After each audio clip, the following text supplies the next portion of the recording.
Hello, welcome back to PTSST class 6. Now today I will start your remaining part of the chapter 2. The name of the chapter is Globe, the Earth's Model. We are meeting after a long time, so I think you forgot everything about this chapter. So first of all, we will take a quick look on this topic, that what we have discussed in the previous video lecture. थोड़ा सा recap करेंगे कि हम पहले क्या क्या study कर चुके हैं. Then we will come on the next topic. So let's start. Yes, in the previous video lecture we have studied about the introduction of the globe. As I told you that globe is the imaginary model of the earth. It is the closest representation of the earth. So I hope you know that what is globe. Globe is the closest representation of the earth.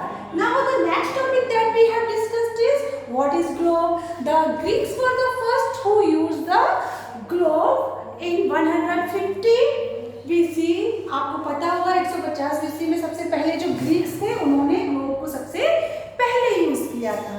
Now after that we have discussed about the location, relative and absolute. इसके बाद हम लोग इसकी location के बारे में discuss कर चुके हैं जो टू टाइप्स की होती है, रिलेटिव एंड एब्सोल्यूट. इसमें हमने एग्जांपल देखे थे कि अगर आपसे पूछा जाए कि वेयर इज योर क्लासरूम, कि आपका क्लासरूम कहाँ पर है, तो जो इसकी रिलेटिव लोकेशन होगी वो क्या होगी, next to the staff room, या आप और भी कुछ बता सकते हो, नेक्स्ट टू द वॉशरूम या नेक्स्ट टू द ऑफिस, ऐसे भी आप कह सकते हो. तो ये आपकी रिलेटिव लोकेशन हो गई. रिलेटिव मीन्स सापेक्ष अवस्थिति, जहाँ पर जो मतलब उसके साथ में किसी भी प्लेस के साथ में उसकी सापेक्षिक जो स्थिति होती है उसको रिलेटिव लोकेशन कहा जाता है.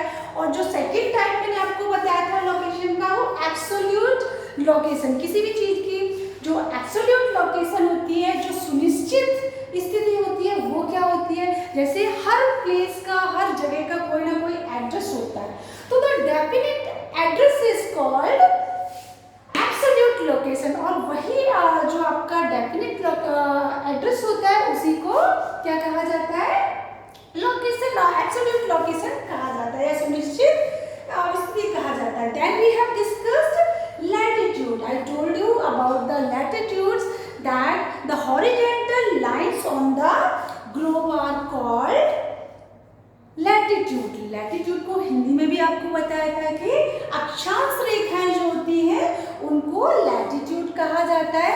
अभी हम केवल इस टॉपिक की ही बात करेंगे, फिर जब longitude टॉपिक आएगा तब हम उसको भी डिटेल में डिस्कस करेंगे. तो सबसे पहले हमें latitude को डिटेल में समझना है कि latitudes होती क्या है. So you know that latitudes are the imaginary horizontal line on the globe. जो latitude अक्षांश रेखाएं होती है वो काल्पनिक रेखाएं होती है ग्लोब पर. तो इसमें क्या है, important latitudes हम डिस्कस करेंगे. वैसे तो अराउंड 180 होती है, और जो आपकी भूमध्य रेखा है, जो इक्वेटर लाइन है, उसको मिला करके 181 होती है. वैसे 90 डिग्री, तो 90 आपकी जो लाइंस, लैटिट्यूड लाइंस होती हैं वो नॉर्थ साइड में होती है और 90 साउथ साइड में होती है. तो अभी हम डिस्कस करेंगे इसको डिटेल में. और let's start that important latitudes. जो इम्पोर्टेंट लैटिट्यूड्स हैं सबसे पहले हम वो डिस्कस करेंगे. इसके प्रीवियस चैप्टर में भी हम आपको बता चुके हैं, जो मेन इम्पोर्टेंट लाइंस थी उनके बारे में हम डिस्कस कर चुके हैं. फिर we have a quick look on the board. So the middle line that divides the earth into two equal part. जो आपकी जो ग्लोब है, ये ग्लोब का पिक्चर है. तो आप देख रहे हैं कि इसकी ये वाली जो लाइन है, ये जो लाइन है वो अर्थ को टू इक्वल पार्ट में डिवाइड करती है, जिसको 0 डिग्री इक्वेटर रेखा कहा जाता है. और यही सबसे ग्रेटेस्ट लाइन होती है ग्लोब पर. अगर आपसे पूछा जाए which is the greatest line on the globe, सबसे बड़ी जो रेखा होती है वो कौन सी होती है ग्लोब पर, इक्वेटर. इक्वेटर को हिंदी में अगर आप पढ़ेंगे तो क्या पढ़ेंगे, विषुवत रेखा या भूमध्य रेखा, दोनों ही इसको बोला जाता है. फिर इसके बाद हमने जो डिस्कस किया था, इसके 23.5 डिग्री नॉर्थ साइड में, आपको डायरेक्शन तो पता ही है, ये डायरेक्शंस होती है, जैसे इधर साइड आपका ईस्ट होता है, इधर वेस्ट, इधर नॉर्थ और इधर साउथ. ये चीज़ आपको ऑलरेडी पता होनी चाहिए, पहले भी हम बता चुके हैं। तो इसके अकॉर्डिंग नॉर्थ साइड इधर हुआ और साउथ साइड इधर, इधर ईस्ट और इधर आपका वेस्ट हो गया। तो जो लैटिट्यूड लाइंस होती है वो हमेशा वेस्ट डायरेक्शन से ईस्ट डायरेक्शन की तरफ होती है, यानी कि पश्चिम से पूरब की दिशा में ये लाइनें होती है। This is most important fact about it, so keep in mind. और दे आर हॉरिजेंटली, कैसी है ये? हॉरिजेंटली है। आप लैटिट्यूड से लर्न कर सकते हैं लेटी हुई लाइन्स। अगर आपको लर्न नहीं हो रहा है कि लैटिट्यूड लाइन कौन सी लाइन होती है, तो लेटने से लर्न कर सकते हैं latitude line. Now next important line is Tropic of Cancer. Tropic of Cancer means क्या होता है? कर्क रेखा। जो कर्क रेखा होती है वो 23.5 डिग्री नॉर्थ की साइड में होती है। और आपकी Tropic of Capricorn, Tropic of Capricorn means जो आपकी मकर रेखा होती है वो 23.5 डिग्री साउथ की साइड होती है। फिर आपकी 2 इंपॉर्टेंट लैटिट्यूड्स और हैं जो 66.5 degree means 66.5 degree Arctic Circle, ये आर्कटिक साइड में होती है, नॉर्थ साइड में। This is North Pole. 90 degree is called North Pole. जो उत्तरी ध्रुव और दक्षिणी ध्रुव आपका 90 degree South Pole, this is 90 degree South Pole. So you can see 23.5 degree south tropic of Capricorn situated and 23 degree north side tropic of Cancer situated. I hope you understood these latitudes. So now let's start in detail from the book. Yes, these topic we have discussed through the white board. ये topics हम लोग discuss कर चुके हैं white board पे। जो important latitudes थे वो डिस्कस कर चुके हैं, किस तरीके से जो 180 पैरेलल ऑफ लैटिट्यूड्स हैं जो 90 degree north to the 90 degree south equator से साउथ तक हैं। और इसमें हम ये भी डिस्कस कर चुके हैं जो इम्पोर्टेंट लैटिट्यूड्स हैं, जैसे इक्वेटर आपका 0 डिग्री पर है, द ट्रॉपिक ऑफ कैंसर आपका 23.5 डिग्री नॉर्थ साइड में है, नदर्न हेमिस्फीयर की साइड में। और इसमें हम जो नेक्स्ट लैटिट्यूड डिस्कस कर चुके हैं वो है आपका द ट्रॉपिक ऑफ कैप्रिकॉर्न। आपकी बुक में भी ये फिगर दिया हुआ है, इसको भी आप देख सकते हैं। The Tropic of Capricorn in the southern hemisphere, ये भी हम डिस्कस कर चुके हैं। आपको अच्छे से समझ में आ गया होगा और अच्छे से आप इसको अपने माइंड में रखेंगे कि क्वेश्चन में भी ask on the understanding based, क्योंकि आपकी समझ के आधार पर आपसे क्वेश्चन भी पूछे जा सकेंगे। कोई भी टेस्ट या एग्ज़ाम होगा उसमें तो आप चैप्टर को अच्छे से रीड करेंगे। The Arctic Circle north of the equator, that we have already discussed. The Antarctic Circle, the Antarctic circle we have discussed, and these latitudes since early times are also believed to mark the beginning and the end of the broad climate.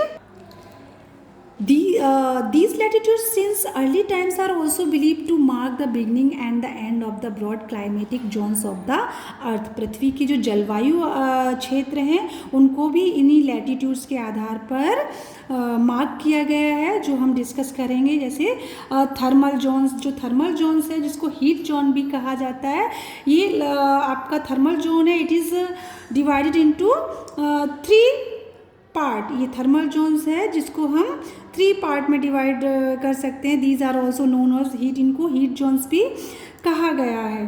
तो these 3 zones are the torrid zone and the second zone is temperate zone and frigid zone. First we will discuss through the book, then in the next video lecture we will discuss through the board. सबसे पहले हम इसको book से discuss करेंगे, उसके बाद board से discuss करेंगे।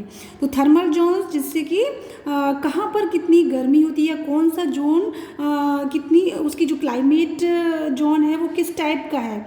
तो सबसे पहले आपको ये पता होना चाहिए कि there are 3 major thermal zones. कितने मेजर थर्मल जोन्स हैं?